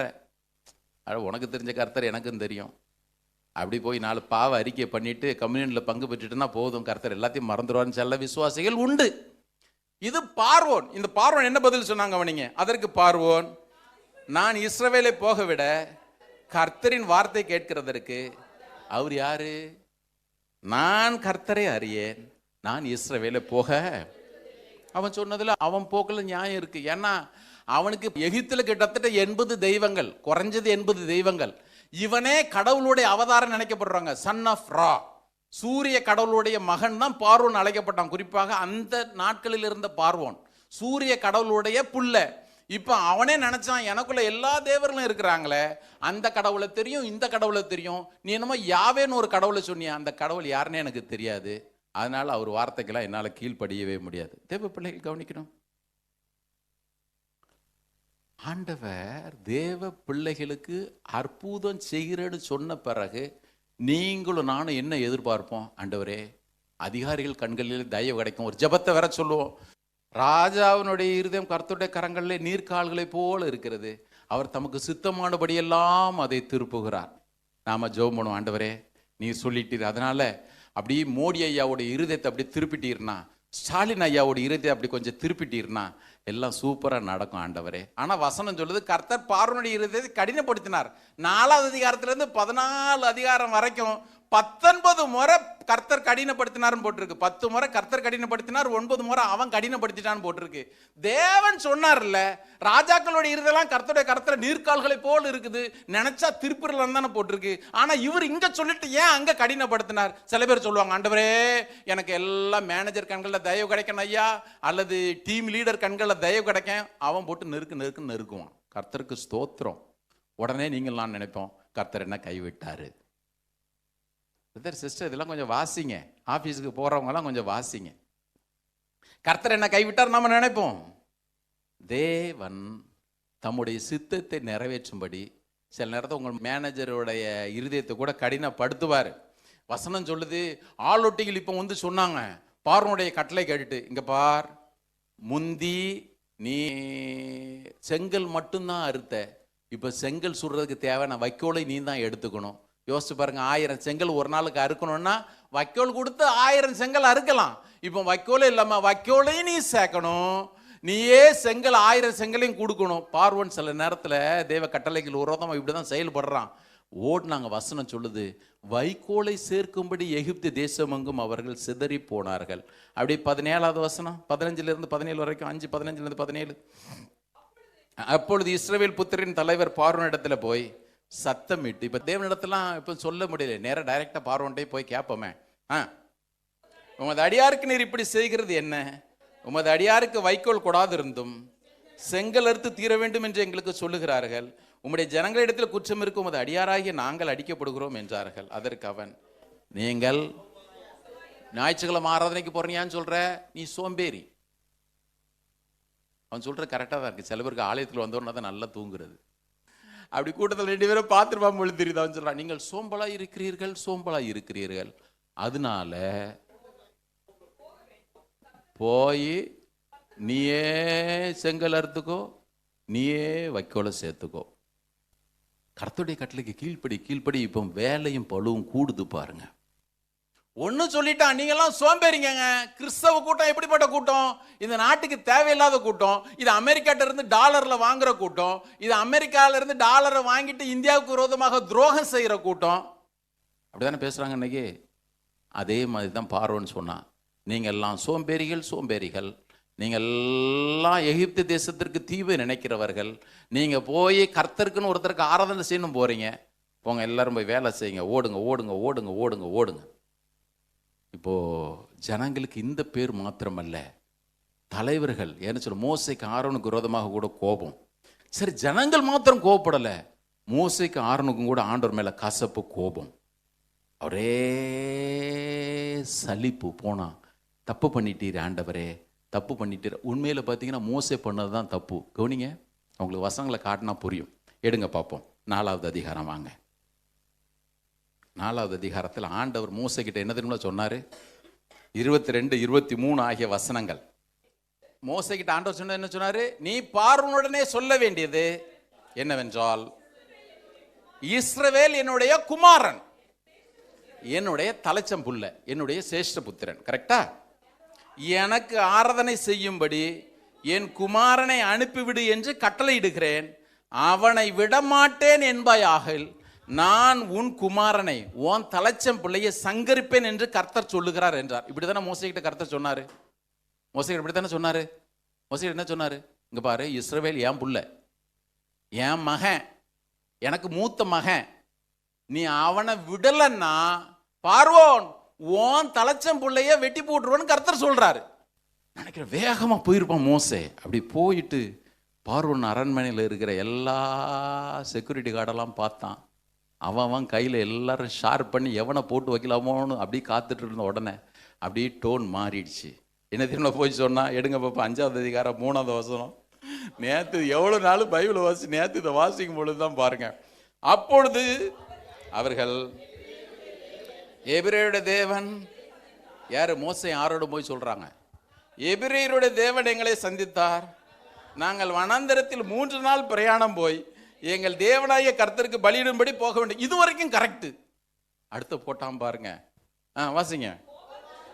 போகாது இருந்தால் அவர் கொள்ளை நோயும் பட்டயமும் உங்க மேல வரப்பண்ணா இருந்தான்னு சொல்லியிருக்கணும். அப்படித்தானே கர்த்தர் சொன்னாரு. அப்படித்தானே சொன்னாரு கர்த்தர். நீ அனுப்பலன்னா உன் பிள்ளை போட்டு தள்ளிடுவேன். இவர் எலியா மாதிரி போயிருக்கணும். நான் கர்த்தருக்கு முன்பாக நிற்கிறவன், ஏ ஆகாபே, என்னுடைய வார்த்தையின்படியே இந்த 3.5 வருஷம் மழை வராது போ அப்படி சொல்லக்கூடிய தைரியம். நேர போன உடனே பார்வோன் இருந்த கம்பீரத்தெல்லாம் பார்த்து, ஐயா கர்த்தர் எங்களை அனுப்புனாரு, ஒரு 3 நாளைக்கு போயிட்டு அப்படி பலியிட்டு வந்துடுறோம். அப்படி அனுப்பலன்னா உன் பிள்ளைய கொண்டுருவான்னு சொல்றதுக்கு மோசைக்கு தைரியம் இல்லை. எங்க மேல கொள்ளை நோயும் பட்டையும் வந்துடும் ஐயா, தயவு செய்து கொஞ்சம் விட்டுருங்க ஐயா. பாருங்க, தேவன் இவன் இப்படி பேசுற வரைக்கும் பார்வோன் அப்படி கொஞ்சம் தலைகுழுத்தனமா தான் ஆடிக்கிட்டே இருந்தான். சில பேர் பாருங்க, ஆண்டவர் நமக்கு அதிகாரம் கொடுத்துருக்காரு. லூக்கா 10:19 மனசுல எப்பவுமே வச்சுக்கங்க. சில பேர், பிரதர் எனக்கு மந்திரம் பண்ணிட்டானா, எனக்கு செய்வனை பண்ணிட்டானா, எனக்கு அதை பண்ணிட்டானா, எதனா பண்ணிட்டு போட்டுமே.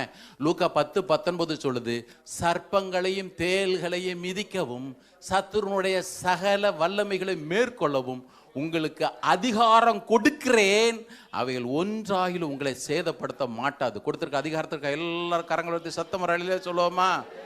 அவ்வளவுதான். சில பேர் பேய் துரத்தவங்களாம் பார்த்தேன்னா இயேசு நாமத்துல ஓடு. சில பேர் பேப்பாங்க, பேய் ஆடினதை பார்த்தோன்னே உன் பேர் என்ன?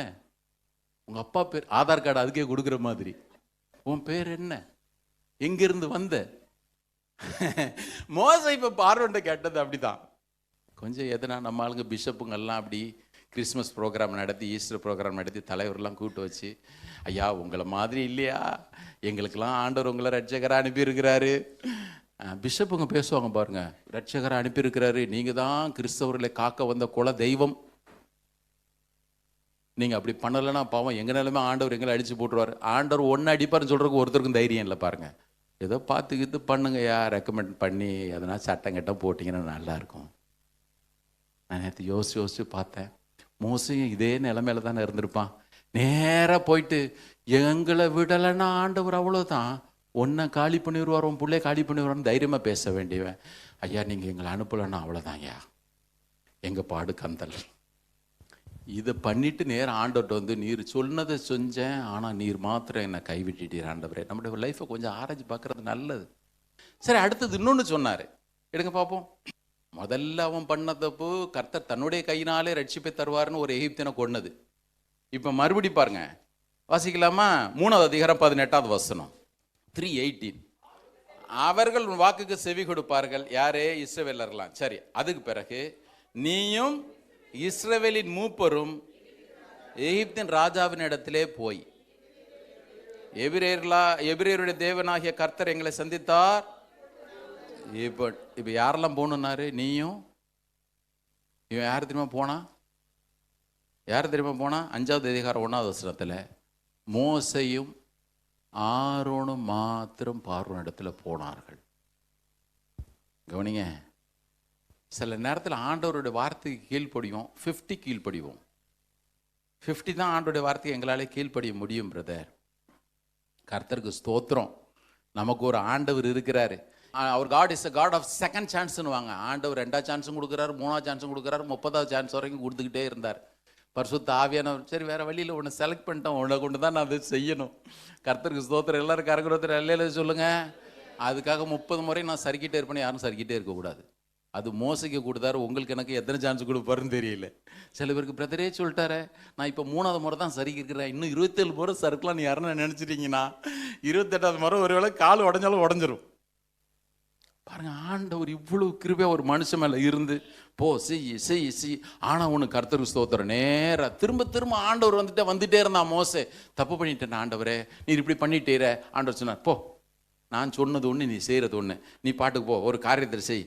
ஆண்டவர்கிட்ட ஆலோசனை கேட்டான், உதவியை கேட்டான். கவனிங்க, மோசே இத்தனை ஆண்டுகளும் தேவனுக்கு எப்படி பரிபூர்ணமாய் கீழ்ப்படிவது என்பதை கண்டு கொண்டான். சில நேரத்தில் போதகர்கள் கூட அதை தான் நான் சொல்கிறேன். என் ஃப்ரெண்ட்ஸுங்களோட சில நேரம் பேசும்பொழுது, பஸ்டின் இப்படிலாம் பேசினா ஆளுங்கெல்லாம் போயிடுவாங்க பஸ்டின், அதனால் சஸ்கா மஸ்கா 50-50 கொஞ்சம் அப்படி இருக்கணும். 50-50 பிஸ்கட்டுக்கு பேர் தான் சஸ்கா மஸ்கா. ஆமாம், அப்படியே பேசுகிற மாதிரியும் பேசணும், இப்படி பேசுகிற மாதிரியும் பேசணும். சரி, பெற்றோர்கள் கூட பாருங்க பிள்ளைங்களே, இதெல்லாம் உங்களுக்கு பாடம். பெற்றோர்கள் கூட நீங்கள் ஏன் சொல்லக்கூடாது? ஐயோ அவள் எதுனா மனசில் நினச்சிட்டு போட்டுமே. குளிர்காலமாக இருந்தால் ஐஸ் வாட்டர் மேலே ஊற்றுங்க, வெயில் காலமாக இருந்தால் ஹாட் வாட்டரை ஊற்றுங்க. கேட்குறது கஷ்டமாக இருந்தால் கூட பரவாயில்லை. தேவன் உங்கள்கிட்ட என்கிட்ட, பெற்றோர் உங்கள்கிட்ட என்கிட்ட என்ன திரும்ப எதிர்பார்க்குறாரு? பிள்ளையினுடைய நெஞ்சில் மதினம் ஒட்டி இருக்கும், தண்டனையின் பிரம்பு அவனை விட்டு அகற்றும். பிள்ளைங்களுக்கு என்னென்ன சொல்லணுமோ. மோசே அன்னைக்கு பார்வோன்ட்ட பேசுகிற விதமாக பேசுகிறதான்னு வச்சுங்க, இந்த 2 அதிகாரங்களை அடிஷ்னலாக எழுத வேண்டிய அவசியம் இருந்திருக்காது. இன்னைக்கு கர்த்தர் நமக்கு உதவி செய்யட்டும். போதகனாக என்னுடைய வேலை செய்கிறதற்கும் கர்த்தர் உதவி செய்யட்டும். பெற்றோராகி உங்களுடைய வேலை செய்யறதுக்கும் தேவன் உதவி செய்வாராக. ஆமென். நல்ல ஆண்டவர் நமக்கு இருக்கிறாரு. ஒவ்வொரு முறையும் தேவனை பார்க்கும் பொழுது இப்படி பாருங்க, ஆண்டவரே நீங்க சொல்றத நான் சரியாய் புரிந்து கொண்டேனா, நீங்க சொல்றத நான் சரியா செய்யறேனா, ஆண்டவரே நீங்க சொல்றத செய்யறேன், ஆனா சொன்ன மாதிரியே செய்யறேனா, எனக்கு நீங்க உதவி செய்யுங்க.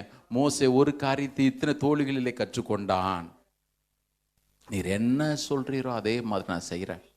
யோசிச்சு பாருங்க, மோசே ஒருவேளை இப்படி தோற்றதுனால தானோ என்னவோ தெரியல, தனக்கு அடுத்ததா வந்த சக்சஸர், தனக்கு பின்னுக்கு வந்த வாரிசு யோசுவாவுக்கு நல்ல அழகாக ட்ரைனிங் கொடுத்துட்டு போனான். ஆண்டவர் யோசுவாக்கிட்ட ரொம்ப இவன்கிட்ட போராடணும் அதெல்லாம் போராட வேண்டிய அவசியம் இல்லை. அதனால லேசா வாசிடலாமா? எடுங்க பார்ப்போம். 1வது அதிகாரம் யோசுவா. ஒரே ஒரு வார்த்தையில சொல்லிட்டு போயிட்டாரு. 1வது அதிகாரம் கர்த்தர் சொன்னாரு, 5வது வசனம் 1:5. யோசுவா, நீ உயிரோடு இருக்கும் நாளெல்லாம் ஒருவன் உனக்கு முன்பாக எதிர்த்து நிற்பதில்லை. நான் மோசையிட இருந்தது போல உன்னோடும் இருப்பேன். நான் உன்னை விட்டு விலகுவதும் இல்லை, உன்னை கைவிடுவதும் இல்லை. பழங்குண்டு திடமனதாயிரு. இந்த ஜனத்தின் பிதாக்களுக்கு நான் கொடுப்பேன் என்று ஆணையிட்ட தேசத்தை நீ இவர்களுக்கு பங்கிடுவாய். நீ என் தாசனாகிய மோசே உனக்கு கற்பித்த நியாயப்பிரமாணத்தின்படி எல்லாம் செய்ய கவனமாயிருக்க மாத்திரம் மிகவும் பழங்குண்டு திடமானதாயிரு. அப்படின்னா நீ போகிற இடமெல்லாம் புத்திமானாய் நடந்து கொள்ளும்படிக்கு அதை விட்டு வலதுபுறம் இடதுபுறம் விலகாதிருப்பாயாக. இப்படிலாம் செஞ்சன்னா நீ புத்திமானாய் நடந்து கொள்ளுவாய், உன் வழிகள் வாய்க்கும், நீ போகிற இடம்லாம் கர்த்தர் உன் கூட இருப்பார். சிம்பிள். சொன்ன உடனே டக்குன்னு புரிஞ்சுக்கிட்டான். ஆண்டவர்கிட்ட கேளுங்க, ஒவ்வொரு நாளும் என் வாழ்க்கையில் நான் என்ன செய்யும்படி நீர் விரும்புகிறீர் ஐயா? நீர் எதை சொல்லுகிறீரோ அதே விதமாய் மாத்திரம் நான் வாழ நீர் எனக்கு கிருபை தாரும். ஆமென். பரிசுத்த ஆவியானவர் இன்னைக்கு நமக்கு உதவி செய்யட்டும். 2வது முதல் குறிப்பு, தேவன் என்ன சொல்றாரோ அதை அப்படியே கீழ்ப்படிஞ்சிருங்க, சரியாய் கீழ்ப்படிங்க.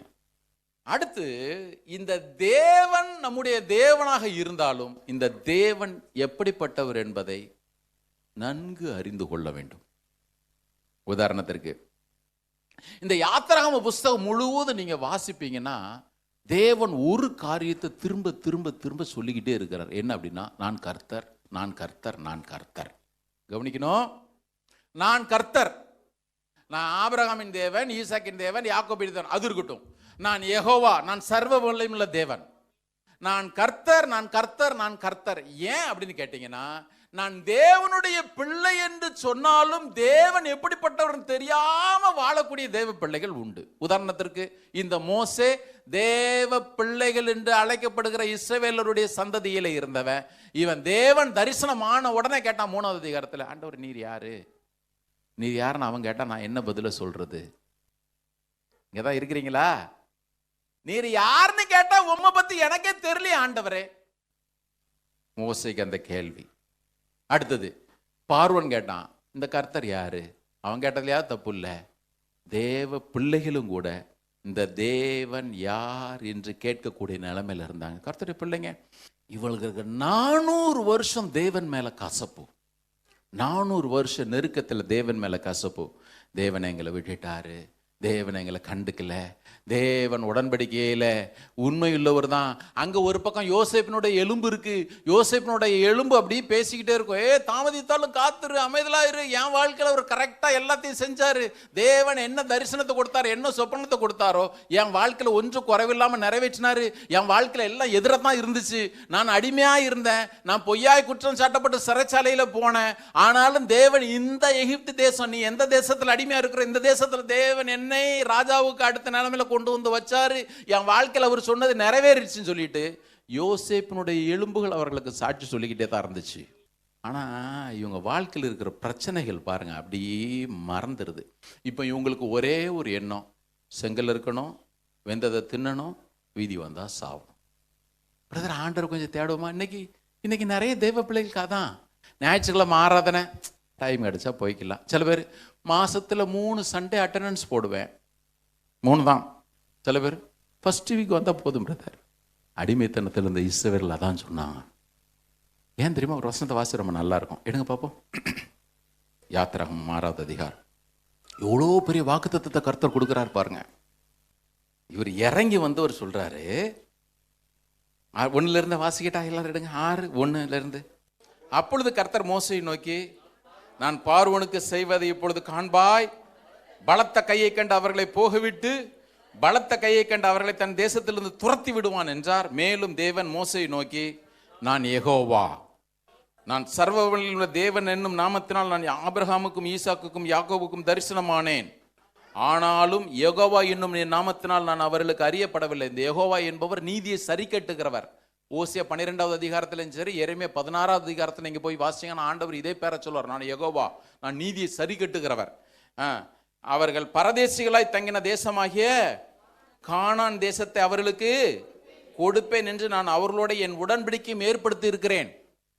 அவருடைய முற்பிதாக்கள், நான் எந்த ஆபிரகாமை சொல்றேனோ, எந்த ஈசாக்க சொல்றேனோ, எந்த யாக்கோபை சொல்றேனோ, அவன்லாம் நான் கொடுத்த தேசத்துல பரதேசியா இருந்தான். அவனுக்கு எல்லாம் பட்டா கிடைக்கல. அவனுக்கு ஒரே ஒரு இடம் தான் சொந்தமா இருக்குது, மக்பேலா குகை, கல்ற குகையை வாங்கி வச்சிருக்கிறார் தாத்தா. அது ஒன்று தான் பேப்பரே கையில் இருக்கு, மற்றபடி எதுவுமே நான் உங்களுக்கு கொடுக்கல. ஆனால் அவர்களுக்கு உன் சந்ததிக்கு நான் அதை கொடுப்பேன்னு சொல்லிட்டு உங்களுக்குலாம் நான் அதை வாக்கு பண்ணியிருக்கிறேன். வாசிங்க அடுத்த வசனத்தை, 5வது வசனம். எகிப்தியர் அடிமை கொள்ளுகிற இஸ்ரவேல் புத்திரரின் பெருமூச்சையும் நான் கேட்டு என் உடன்படிக்கையை நினைத்தேன். ஆதலால் இஸ்ரவேல் புத்திரரை நோக்கி, நானே கர்த்தர், உங்கள் மேல் எகிப்தியர் சுமத்தின சுமைகளை நீக்கி நான் உங்களை விடுவித்து உங்களை அவர்கள் அடிமைத்தனத்திற்கு நீங்களாக்கி ஓங்கிய கையினாலும் மகா தண்டனைகளினாலும் உங்களை மீட்டு உங்களை எனக்கு ஜனங்களாக சேர்த்து கொண்டு உங்களுக்கு தேவனாய் இருப்பேன். உங்கள் மேல் எகிப்தியர் சுமத்தின சுமைகளை நீக்கி உங்களை விடுவிக்கிற உங்கள் தேவனாகிய கர்த்தர் நான் என்று நீங்கள் அறிவீர்கள். ஆபிரகாமுக்கும் ஈசாக்குக்கும் யாக்கோபுக்கும் கொடுப்பேன் என்று நான் ஆணையிட்ட தேசத்தில் உங்களை கொண்டு போய் அதை உங்களுக்கு சுதந்திரமாக கொடுப்பேன். நான் கர்த்தர் என்று அவர்களுக்கு சொல்லுன்னு மூச்சு விடாம இவ்வளவு பெரிய வாக்கு தத்தத்தை அவங்களுக்கு கொடுத்தா, 9வது வசனத்தை வாசிங்க. இப்போ இந்த பிரகாரமாக மோசே இஸ்ரவேல் புத்திரருக்கு சொன்னான், அவர்களோ மனமடிவினாலும் கொடுமையான வேலையினாலும். கர்த்தர் இவ்வளோ பெரிய வாக்கு தத்தத்தை சொல்லி வசனம் சொல்லுது, உலக பிரகாரமான வேலையில சிக்கி கொண்டிருந்தபடினாலே. ஏன் தெரியுமா, உங்க வாழ்க்கையில என் வாழ்க்கையில சில நேரத்தில் சொல்லுவாங்க, பிரதர் நான் ரொம்ப பிஸி ஆயிட்டேன் பிரதர். சில பேர் பிஸி ஆசீர்வாதமா நினைச்சிடுறது. ஊழியத்தில் கூட அது ரொம்ப டேஞ்சர். பிரதர் கர்த்தர் என்ன ரொம்ப பிஸியாக வச்சிருக்கிறார். இன்னைக்கு காலையில் ஆஸ்திரேலியா இருந்து இப்போ தான் பிரதர் ஃப்ளைட்டில் வந்தேன். நாளைக்கு ஒரு நாள் தான் பிரதர் அங்கே இருப்பேன். அதுக்கு பிறகு நான் அமெரிக்காவுக்கு போகணும் பிரதர். அப்புறம் வீக்கெண்டில் நான் ஆப்பிரிக்காவுக்கு போயிடுவேன் பிரதர். சில பேர், நான் ஒன்றுமே இல்லாமல் இருந்தேன், கர்த்தர் இப்போ தான் எனக்கு எல்லா ஆசீர்வாதங்களையும் தர்றார். இப்போ தான் ஆண்டவர் என்ன அசிஸ்டன்ட் மேனேஜர் ஆக்கியிருக்கிறாரு. காலையிலேருந்து சாயங்காலம் வரைக்கும் இப்போ எனக்கு இருக்கிற ஒரே கோல், எங்கள் ஆஃபீஸில் நான் மேனேஜர் ஆயே தீரணும் பிரதர். பிரதர் சிஸ்டர் கவனிங்க, வாழ்க்கையில் ஆண்டவர்கிட்ட நெருங்க முடியாதபடிக்கு சில நேரத்தில் நீங்களும் நானும் எதை ஆசீர்வாதம் நினைக்கிறோமோ, தேவன் எனக்கு எதை வாக்கு பண்ணினாரோ அது சுதந்திரிக்க என் வாழ்க்கையில நான் தவறும்படிக்கு நீங்கள் நானும் எதை ஆசீர்வாதம் நினைக்கிறோமோ அது நடுவில் வந்து நின்றும். நீங்கள் நானும் எனக்கு வைத்து பழப்பிற்காக இது இல்லைன்னா நான் என்ன பண்ண முடியும் பிரதர் நினைக்கிற ஒரு சூழ்நிலைக்கு உங்களை கொண்டு வந்து நிறுத்துருவோம். அல்லது நான் இந்த லைஃப் ஸ்டைல் இந்த மாதிரி நான் உயர்த்திக்கிட்டேன் பிரதர், நான் ஆண்டவருக்கு கொடுக்குற நேரத்தை கொடுத்தா ஒருவேளை என்னோட லைஃப் ஸ்டைல் கொஞ்சம் அப்படி கீழே இறங்குற மாதிரி ஆயிட்டு நான் என்ன பண்றது? நான் மனிதர்களுக்காக வாழ ஆரம்பித்தபடினாலே தேவன் என்னை குறித்து என் குடும்பத்தை குறித்து என்ன சொல்லுகிறாரோ அல்லது தேவன் என்னிடத்துல என்ன எதிர்பார்க்கிறாரோ அவைகள் ஒன்றையும் என்னால் நிறைவேற்ற முடியாது. எனக்கு நிறைவேற்றுவதற்கு நேரமே இல்லை. எனக்கு நிறைவேற்றுறதுக்கு நேரமே இல்லை. யோசிச்சு பாருங்க, கர்த்தர் இந்த 6வது அதிகாரத்தில் திரும்ப திரும்ப ஒரு காரியத்தை சொல்லிக்கிட்டே வர்றார். என்ன 6:3 வாசிச்சீங்கனாலும் சரி, 6வது அதிகாரம் 6வது வசனத்திலையும் சரி, 6வது அதிகாரம் 8வது வசனத்திலையும் நான் கர்த்தர், நான் கர்த்தர், நான் கர்த்தர், நான் கர்த்தர். ஒன்று மனசில் வச்சுக்கோ, நான் கர்த்தர், நான் ஆளுகிறவர். உன் வாழ்க்கையில் நான் தான் என்ன எதையும் செய்ய முடியும், உன் வாழ்க்கையில் எதையும் திருப்பி அமைக்க முடியும் நான் தான். உன் வாழ்க்கையில் நீ விரும்புகிறதை செய்ய வல்லமை உள்ள ஒருத்தர் உண்டானா அந்த பூமியில் நான் மாத்திரம்தான். நான் கர்த்தர், நான் கர்த்தர், நான் கர்த்தர். திரும்ப திரும்ப சொல்லிட்டு வர்றார். இது வேறொரு விதத்தில் சொல்றதா இருந்தா, கர்த்தர் என் வாழ்க்கையில் கர்த்தராக இருக்கணும்னு சொன்னா இந்த உலகத்தின் காரியங்கள் ஒன்று கூட என்னுடைய வாழ்க்கையை மேற்கொள்ளாதபடிக்கு நான் கவனமாக இருக்கணும். கர்த்தர் பிள்ளைங்க கவனிங்க, இந்த அடிமைத்தனத்திலிருந்து மீட்டெடுக்கும்படி அது மோசையாகட்டும் இஸ்ரவேல் ஜனங்களாகட்டும் ஒரே ஒரு சொல்யூஷன் தான். கவனிங்க, ஒரே ஒரு சொல்யூஷன் தான். என்ன தெரியுமா? ஆண்டவர்கிட்ட திரும்புறது. ஆண்டவர்கிட்ட திரும்புறதுங்க. எங்கிருந்து திரும்ப தொடங்குச்சு மீட்பின் திட்டம்? இதுவரையும் பிரச்சனையே பார்த்துட்டு இருந்த தேவ பிள்ளைகள், தேவன் ஒருவர் உண்டு, அவர் ஓங்கிய புயம் உடையவர், பலத்த கரம் உடையவர், தேவனிடத்துல திரும்பும்படியாக. நான் பார்வோனையே பார்த்துட்டு இருந்தேன் ஆண்டவரே, என் வாழ்க்கைக்கு பிரச்சனைகளே பார்த்துட்டு இருந்தேன் ஆண்டவரே. கர்த்தர் சொல்கிறாரு, நான் கர்த்தர், நான் சர்வ வல்லமையுள்ளவர், நான் யெகோவா தேவன், நான் எல்லாவற்றையும் செய்ய வல்லவர். என் பக்கத்தில் திரும்பணும். ஆமென். எத்தனை நல்ல ஆண்டவர். 4வது அதிகாரம் 31வது வசனத்தை வாங்க. யாத்திராகமம் 4வது அதிகாரம் 31வது வசனம். ஜனங்கள் விசுவாசித்தார்கள். இது இனிஷியல் ஸ்டேஜ், கரெக்டா? ஆமாம். ஜனங்கள் விசுவாசித்தார்கள், கர்த்தர் இஸ்ரவேல் புத்திரரை சந்தித்தார் என்றும் அவர்கள் படும் ஒவ்வொருத்தவங்களை கண்ணோக்கி பார்த்தார் என்றும் அவர்கள் கேட்ட பொழுது. இங்கே தான் தொடங்குது, இங்கே தான் தொடங்குது. ஆண்டவர் மீட்க வந்துட்டாராப்பா. இது வரைக்கும் எங்களுக்கு அந்த அனுபவம் இல்லை. சிலர் இருந்தாங்க அந்த கூட்டத்தில். மோசையினுடைய தாய் தகப்பன் அவங்க விசுவாசம் உள்ளவர்கள் சொல்லிட்டு எபிரேயர் 11வது அதிகாரத்தில் வாசிக்கிற மோசை பெற்றோர்கள் சிலர் இருந்தாங்க. ஆனால் வேதம் சொல்லுகிறது, இப்போ எல்லாரும் தேவனிடத்தில் திரும்புகிறாங்க. உங்கள் வாழ்க்கையின் சூழ்நிலைகள் மாறணும்னு சொன்னால் தேவனுடைய பிரசன்னத்தை தவிர வேற எங்கேருந்து உங்களுக்கு ஸ்டார்டிங் பாயிண்ட்னு ஒன்று கிடையவே கிடையாது. தொடக்கப்புள்ளி வேற எங்கேயும் இல்லை. தேவனிடத்தில் திரும்பி அவரை வொர்ஷிப்டு ஹிம்னு போட்டிருக்கு. இன்னொரு இடத்துல சொல்கிற அந்த வொர்ஷிப்ன்ற வார்த்தைக்கு உண்மையில எதனுடைய வார்த்தைங்க? வொர்த்ஷிப்பு. சரியான விதத்திலே, தகுதியான விதத்திலே செலுத்த வேண்டியவருக்கு செலுத்த வேண்டியதை செலுத்தணும். கவனிக்கணும். இன்னைக்கு நமக்கு ஒரு பரிசுத்தவன் அந்த வார்த்தை சொன்னார். A.W. டோசர் என்கிற தேவ மனுஷன், worship is missing jewel in the evangelical churches. புரியுதா புரியலையா? இன்னைக்கு ஆவிக்குரிய சபைகள்னு சொல்லப்படுத இந்த சபைகளில் ஆராதனை என்பது தொலைந்து போன ஒரு ஆபரணத்தை போன்றது. இன்னைக்கு நம்மளாம் என்ன நினைக்கிறோம்? நல்ல ஒரு பாட்டு பாடி அல்லது எங்கேயோ ஒரு கான்சர்ட் நடக்கு. எத்தனை பேர் கான்சர்ட்டுக்கெல்லாம் போய் ஆராதனைக்கு போகலான்னு டிக்கெட்டை வாங்கி வச்சுருக்கீங்களோ எனக்கு தெரியல. அங்கே போய் நல்லா பாட்டு பாடுறாருங்க, சூப்பராக பாட்டு பாடுறாரு. அல்லது சபைக்கு வந்தால் கூட நல்ல பாட்டு இருந்துச்சு பிரதர், நீங்கள் கையை வைத்து என்ன மாதிரி ஆராதனை இருந்துச்சு. அதுக்கு பேரெல்லாம் ஆராதனை கிடையாது. அந்த ஆராதனை எப்போ தெரியுமா ஆராதனையாக மாறும்? கவனிங்க, அந்த ஆராதனை எப்போ தெரியுமா ஆராதனையாக மாறும்? உங்கள் வாழ்க்கையிலும் என் வாழ்க்கையும் 100% அவர் ஆளுவதற்கு ஒப்பு கொடுக்காம நீங்கள் நானும் பாடுற எல்லா பாடலும் தேவனுடைய காதில் ஈயத்தை காய்ச்சி ஊத்துற மாதிரி தான் இருக்கும். உண்மையாக சொல்கிறேன். ஆரம்பத்தில் நான் சொன்னேன், இன்னைக்கு நிறைய பேருக்கு ஆராதனைன்றது என்ன, ஏதோ வந்துட்டு போகிறோம் சபைக்கு. எங்கே போனீங்க? ஆராதனைக்கு போயிட்டு வந்தோம். 8 மணிக்கு இதே மாதிரி இருந்தால் எவ்வளோ நல்லா இருக்கும். 8 மணிக்கு இப்படி இருந்தா மொய் கொடுக்காமல் சாப்பிட்டு போகிறோம். பவுல் எழுதுறார் 12:1 வாசிக்கலாம். ரோமர் 12:1 எல்லாருக்கும் தெரிஞ்ச வசனம் தான்.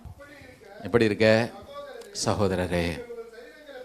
உங்கள் சரீரங்களை பரிசுத்தமும் தேவனுக்கு பிரியமான ஜீவ பலியாக ஒப்பு கொடுக்க வேண்டும் என்று தேவனுடைய இரக்கங்களை முன்னிட்டு உங்களை வேண்டிக் கொள்கிறேன். இதுவே நீங்கள் செய்யத்தக்க புத்தியுள்ள ஆராதனை. நான் நினைக்கிறேன் இஸ்ரவேல் ஜனங்கள் எல்லாருமே, ஆண்டவரே இதுவரைக்கும் எங்கள் வாழ்க்கை எப்படியோ இருந்துச்சு, இதுவரைக்கும் எங்களுடைய வாழ்க்கையில் தேவர்கள் என்று சொல்லப்படுகிற யாரெல்லாமோ சேவிச்சோம்.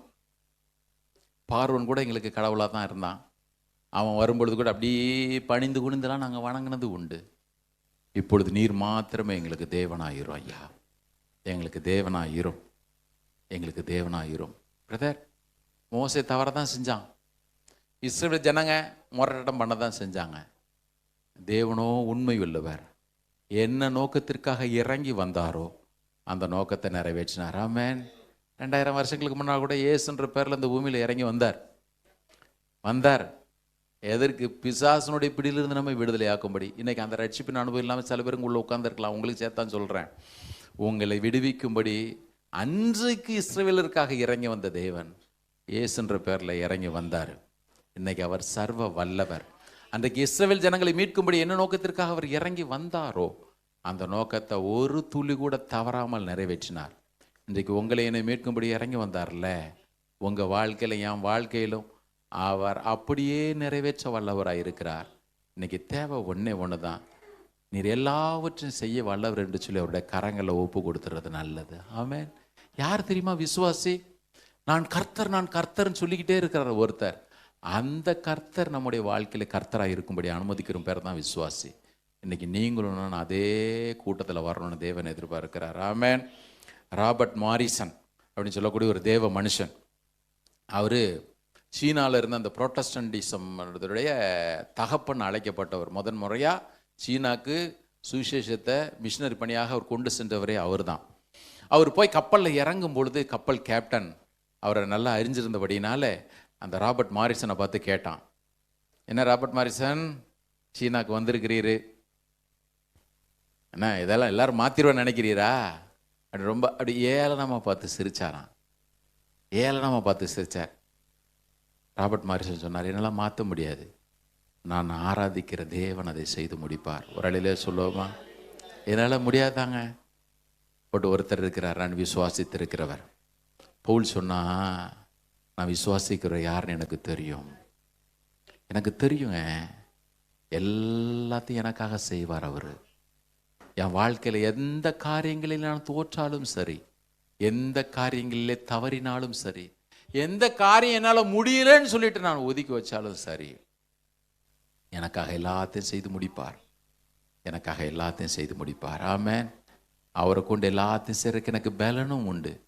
தேவன் இந்த கிருபைகளை நம்ம ஒவ்வொருவருக்கும் தருவாராக. கர்த்தர் நமக்கு உதவி செய்யட்டும். இன்னைக்கு நீங்கள் சொல்ல வேண்டியதெல்லாம் ஒன்றே ஒன்று தான், ஆண்டவரே ஏன் ஆண்டவரே ஏன் ஆண்டவரேன்னு கேட்குற கேள்வி இன்னோட மூட்டை கட்டி வச்சிருங்க. நான் கர்த்தர், நான் யெகோவான்னு சொன்னார்ல, நான் சர்வ வல்லமையுள்ள தேவன், நான் ஆபிரகாம் ஈசாக்கு யாக்கோபு என்பவருடைய தேவன் சொன்னார்ல, அவர் கையில் எல்லாத்தையும் தூக்கி கொடுத்துருங்க. கர்த்தர் நல்லவர். ஆமென். உலகம் உங்களை பார்த்து கேட்கும், எப்படி எப்படி எப்படி, எனக்கு தெரியாதுங்க, ஆனால் நான் விசுவாசிக்கிற ஆண்டவர் அதை எனக்காக செய்வார். ஆமென். எல்லாரும் எழுந்து இருப்போம், கொஞ்ச நேரம் ஆண்டவர் ஸ்தோத்திரமோ. Thank you Lord. எல்லாரும் கையை உயர்த்தி உள்ளத்தின் ஆழத்திலிருந்து அந்த ஆண்டவர் ஆராதிப்போம். நீ நல்லவர் ஐயா, நீர் நல்லவர், நீர் நல்லவர் இயேசுவே, நீர் நல்லவர், நீர் நல்லவர், நீர் நல்லவர், நீர் நல்லவர், நீர் நல்லவர், நீர் நல்லவர், நீர் நல்லவர், நீர் நல்லவர், நீர் நல்லவர் ஆண்டவரே, நீர் நல்லவர். உம்மை துதிக்கிறோம். எல்லாரும் கையை உயர்த்தி நீர் கர்த்தர்ன்னு சொல்லுங்க. அவரை பார்த்து, நீர் கர்த்தர் ஆண்டவர், யூ ஆர் லார்ட்.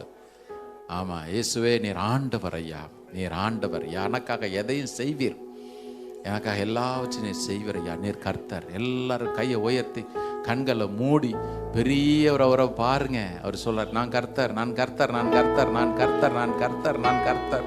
அது வியாதியா இருக்கட்டும், தேவையா இருக்கட்டும், பிரச்சனையா இருக்கட்டும், முடியாது சொல்லக்கூடியதா இருக்கட்டும், அல்லது உங்களையும் என்னையும் ஒடுக்கக்கூடிய பார்வனுடைய ஒடுக்கமா இருக்கட்டும், குரலா இருக்கட்டும், அதிகாரமா இருக்கட்டும், ஆணவமா இருக்கட்டும், அவர் ஓங்கிய புயமுடையவர், பலத்த கரமுடையவர். ஹல்லேலூயா, ஹல்லேலூயா, ஹல்லேலூயா, ஹல்லேலூயா.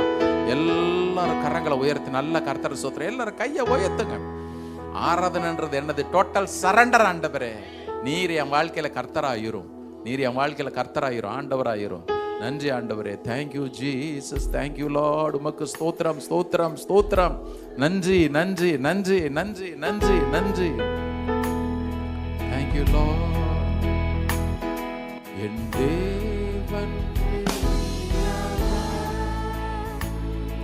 என் தேவன் வல்லவர், என் தேவன் பெரியவர், என் தேவன் வல்லவர். அவரை விசுவாசி, உனக்கெல்லாம் வாய்க்கும். என் தேவனை விசுவாசி. எல்லாரும் கையை உயர்த்தி, எனக்கெல்லாம் வாய்க்கும். என் தேவன் பெரியவர், என் தேவன் பெரியவர், என் தேவன் வல்லவர், என் தேவன் பெரியவர், என் தேவன் வல்லவர். அவரை விசுவாசி, உனக்கெல்லாம் வாய்க்கும். என் தேவனை விசுவாசி, உனக்கெல்லாம் வாய்க்கும். வானமும் பூமியும் படைத்தவர், உன்னையும் என்னை உருவாக்கினவர். வானமும் பூமியும் படைத்தவர், உன்னையும் என்னை உருவாக்கினவர். அவரால் கூடாதது.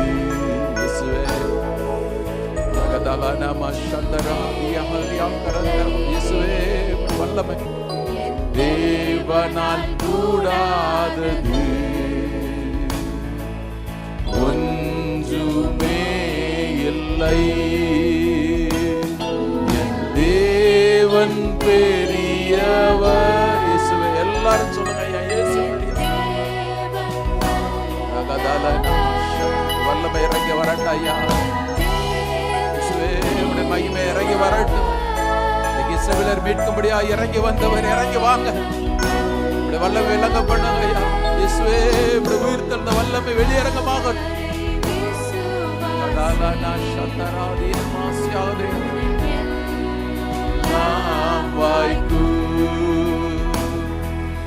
தேவனை விசுவாசி, உனக்கெல்லாம் வாய்க்கு. நிச்சயமாகவே முடிவுண்டு, உந்தன் நம்பிக்கை வீண் போகாது. நிச்சயமாகவே முடிவுண்டு, உந்தன் நம்பிக்கை வீண் போகாது. அவர் சொல்ல ஆகும், கட்டளையிட நிற்கும். என் இயேசு சொல்ல ஆகும், என் இயேசு சொல்ல ஆகும். கட்டளையிட நிற்கும். என் தேவன் பெரியவர். இயேசுவே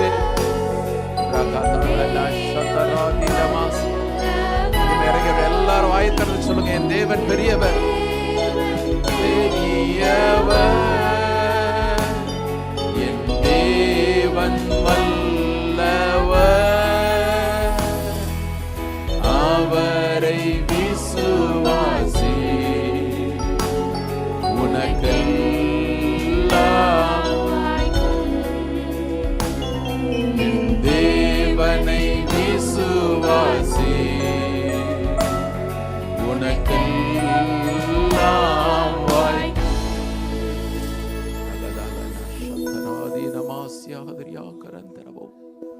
இயேசு பெரியவர். வேதம் சொல்லுங்க, அவர் பெரியவராய் இருப்பார்.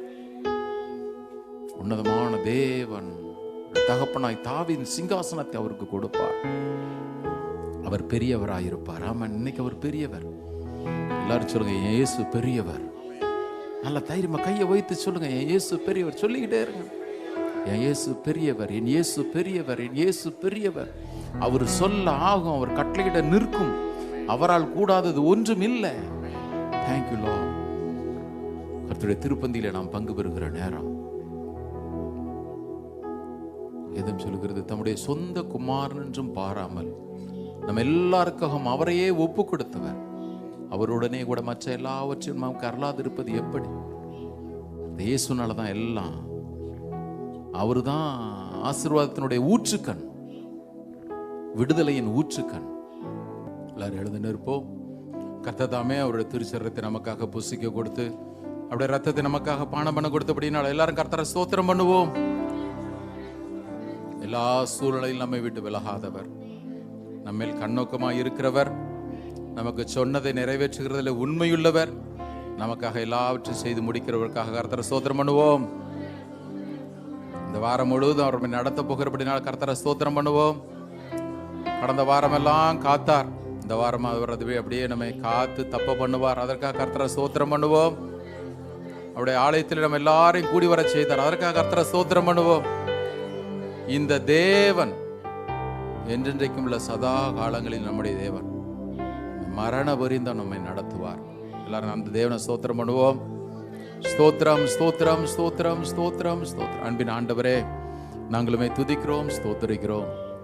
இந்த நல்ல நாளுக்காக நன்றி செலுத்துகிறோம். தேவனீர் உண்மையுள்ளவர், உம்முடைய கிருபை என்றும் உள்ளது. ஆண்டவரே, உம்முடைய மகா பெரிய தயவு எங்களை இந்நாள் வரையில் நடத்தி வருகிறபடினாலே ஸ்தோத்திரம்.